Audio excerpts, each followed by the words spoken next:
at 36,000 feet above the earth, where the world feels distant and fate feels close. A woman's body hit the island. A quiet single father rose to his feet, not knowing that saving her life would rewrite his own. What he didn't know, what no one on that plane could have imagined, was that this stranger held the keys to a future he never believed he deserved. One heartbeat saved.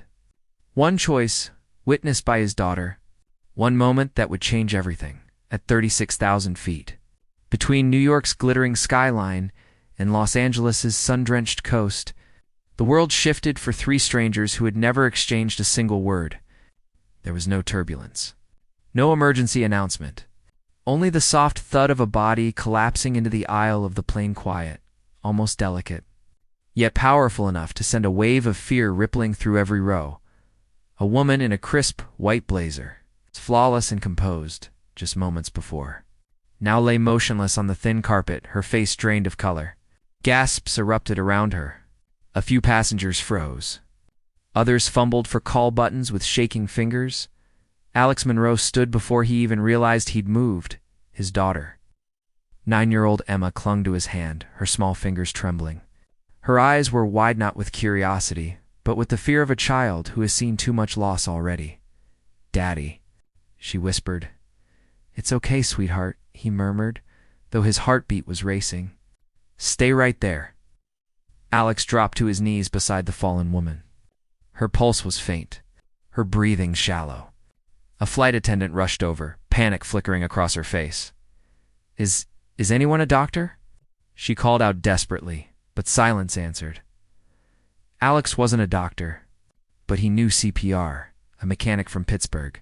He'd spent years working with his hands that had fixed engines, built furniture, held his daughter through nights she cried for a mother, would never come home. Hands that now pressed rhythmically into the sternum of a dying stranger. The cabin grew eerily quiet. Passengers watched as this unassuming man in a faded hoodie counted under his breath, sweat gathering at his brow. His daughter standing nearby with her fists balled against her chest. Seconds stretched into minutes. Minutes felt like hours. Then finally, the woman gasped. Her eyes fluttered open. A collective breath swept through the plane like a warm wind. The flight attendant's voice shook. Ma'am, stay with us. Paramedics will meet us when we land." The woman looked at Alex, her vision hazy. Her hand weakly reached for his wrist. "Thank you," she mouthed. She didn't know his name. He didn't know hers, but the universe did. When the plane landed in Los Angeles, gratitude rippled through the passengers' pats on the shoulder, whispered blessings, nods of respect. Alex accepted each with awkward humility. He wasn't a hero. He was just a man trying to raise a daughter, trying to show her that kindness still mattered. He gathered Emma's backpack, took her hand, and disappeared into the terminal crowd. Unaware that the woman he'd revived was Catherine Hales, CEO of Hale Tech, a billion-dollar tech empire whose founder rarely appeared in public and never revealed her vulnerabilities. 2 days later, Alex sat in a lobby far too pristine and expensive for the borrowed suit he wore. He was here for a job interview, one he desperately needed. The position could mean a stable salary, benefits, a new beginning. He couldn't afford a hotel, so he and Emma slept on a friend's couch.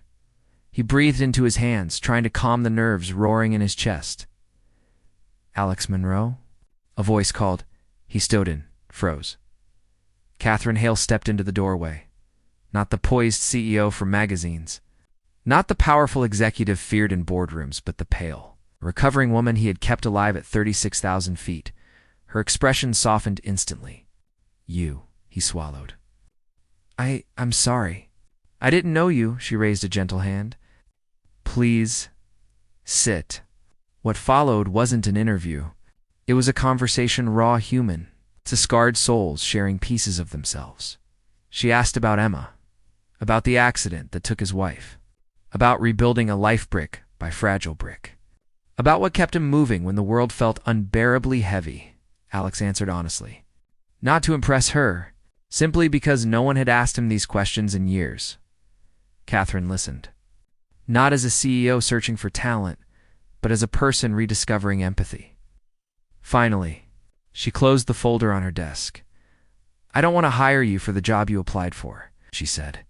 His heart dropped. Then she continued, "I want to offer you something better." Alex blinked. "Better." "A new initiative," she said. "Humanitarian tech. Designing tools that help communities, families, people who fight every day just to get by. I need real voices, real stories. People who understand struggle. You're perfect for it." He stared at her, speechless. The job came with a salary that felt unreal. Housing assistance, and a scholarship opportunity at one of LA's top private schools one Emma could only dream of. Are you sure?" He whispered. Catherine smiled. "You saved my life. Now let me help rebuild yours." The months that followed unfolded like a sunrise after years of gray. Alex excelled in his new role, contributing ideas with quiet brilliance. Emma flourished, her laughter returning, her curiosity blooming. Catherine remained a guiding presence, not hovering, not controlling, but simply there, a mentor, a supporter, a reminder that compassion travels farther than we ever expect. Then came the night of the charity. The lot Alex stood behind a podium, hands trembling, staring out at a sea of suits and gowns worth more than his annual income back in Pittsburgh. He took a shaky breath. "I'm not here to talk about profits or products," he began. "I'm here to talk about presence. About what it means to stand up when someone falls literally or figuratively, on how one act of kindness can change everything."